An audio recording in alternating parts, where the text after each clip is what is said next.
생활과윤리 40번째입니다. 문화에 대해서 하고 있습니다. 오늘은 문화 다양성과 존중, 정말 많이 나오는 분야죠. 수능에 매해 출제가 됩니다. 자, 오늘의 수업을 통해서 여러분은 문화의 다양성을 존중해야 하는 이유를 다문화 이론 관점에서 설명해 볼 수 있다. 자, 그러면 첫 번째, 다문화에 대한 존중과 관용, 톨레랑스의 필요성이 뭐냐? 다문화가 왜 이런 사회가 성립이 되냐? 당연히 세계화로 인해서 국가 간 교류가 증대하기 때문에 그렇지 않습니까? 여기에 대해서 영국의 문화 이론가 홀이라는 사람이 뭐라고 얘기하냐면 차이와 더불어 살아가는 능력, 이야말로 21세기에 개인이 지니하는 아주 중요한 능력이다 합니다. 서로 차이가 난다는 것을 인정하고 함께 살아가야 되는 것이죠. 제가 살고 있는 이 서울, 자, 서울은 정말 이제 다종다양한 이제 인종들이, 민족들이 국가 구성원들이 함께 모여서 살아가고 있습니다. 예전에는 이슬람 믿는 사람들 거의 없었는데 요새는 진짜 많아요. 예. 이태원 가보면 많이 돌아다니죠. 자, 이런 다문화 사회가 이제 좋은 점이 뭐냐면 문화 선택의 폭이 이제 넓어지는 거죠. 일단 문화 발전 기회가 이제 확대가 됩니다. 교과서는 없지만 제가 봤을 때 이게 이제 창의성, 다음 혁신성 이런 게 이제 되게 많아요. 이 외국인들 우리하고 다른 어떤 교육을 받은 그런 사람들, 문화적인 어떤 감수성을 지닌 그런 사람들이 와서 같이 살다 보면 서로가 다 생소하잖아요. 거기서 이제 창의성이 드러나는 거죠. 미국도 보면요, 여기에 동부가 있고 여기 뉴욕이 있습니다. 그다음 여기는 LA가 있고 샌프란시스코, 시애틀이 있는데 동서가 있는데 동쪽보다는 서쪽이 상당히 창의적입니다. 되게 혁신적이고요. 우리가 알고 있는 애플이나 구글, 스타벅스 이런 거 다 이쪽에 있어요. 동쪽은 상당히 이제 약간 서쪽에 비해서는 좀 보수적입니다. 왜 이런 지역이 창의적이고 혁신적이냐면 여기 외국인들이 되게 많아요. 그리고 외국인들은 우리나라 사람도 LA 많이 가잖아요, 교민들. 여기 교민들이 뭔가 이렇게 다른 나라로 이주하는 사람들의 특성들이 좀 혁신적인 사람들이에요. 그냥 자기가 원래 나고 자란 곳에서 사는 사람들은 약간 보수적이죠. 근데 이제 나는 다른 곳에서 살고 싶다, 이렇게 과감히 이제 나가는 것, 두려워하지 않고. 그래서 그런 사람들끼리 모여 있는 이곳이 전 세계 혁신의 핵심 장소가 되고 있죠. 도시가 되고 있습니다. 긍정적 현상이 바로 그런 것들입니다. 다음 부정적으로는 다양한 문화적 요소 간의 이제 갈등, 심한 경우 이제 유럽에서는 이제 테러들이 이제 많이 발생하죠. 그런 문제들이 이제 발생하는 거죠. 자, 그러면 다문화를 바라보는 태도 보겠습니다. 크게 두 가지. 동화주의와 다문화주의가 있습니다. 동화주의에는 용광로 이론이 있습니다. 펄펄 끓는 용광로.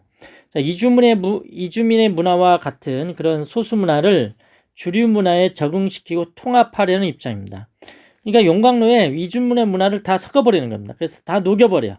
그래서 기본적으로 그 용광로에 있는 쇳물, 거기에 다 이렇게 섞이는 거죠. 자, 이런 입장에서는 문화적 충돌에 따른 사회 혼란과 갈등을 최대한 방지할 수 있습니다. 다 섞어버렸기 때문에. 그리고 사회적 연대감이나 결속력이 상당히 강화돼요. 그 주류 문화에 다 동화돼 버렸기 때문에. 그러나 문제점은 어떤 각 개별적인 소수 문화의 문화를 인정하지 않다 보니까 어떤 문화적 역동성이 많이 파괴가 됩니다. 다음에 이주민들은 자신의 문화적 정체성을 유지하기가 상당히 어렵죠. 근데 이제 많은 나라에서 대부분 동화주의를 이제 선택하기도 하는데, 그렇지 않은 나라도 꽤 있습니다. 다문화주의. 다문화주의는 이제 두 가지 차원인데, 샐러드 볼 이론. 장점이 뭐냐면, 한 국가 또는 사회 안에 있는 다양한 문화를 평등하게 인정하는 것. 각 재료의 특성이 살아있는 샐러드처럼 다양한 문화의 정체성을 유지하면서 조화를 추구하는 것이죠. 샐러드 볼. 이렇게 음식이에요. 여러분 알죠? 이렇게 샐러드 이제 볼에 예.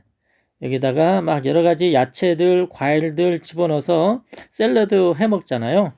그러면 뭐 토마토, 뭐 사과 이런 것들이 그대로 다 있습니다.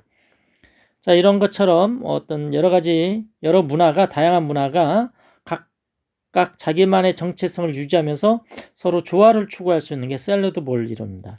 그러나 이런 이론들도 이제 단점이 있습니다. 사회적 연대감이나 결속력이 부족해서 사회적 통합을 이루어내기가 쉽지 않습니다.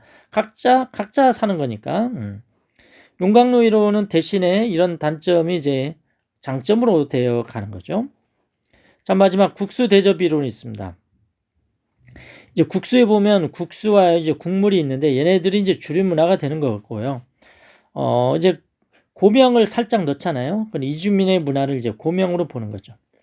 그래서 다양한 문화의 다양성을 인정하면서도 주류 문화의 역할을 강조하는 겁니다. 그래서 국수 대접 이론은 용광로 이론과 샐러드 이론은 샐러드 볼 이론을 적절하게 조합한 게 아닐까 이런 생각이 드네요.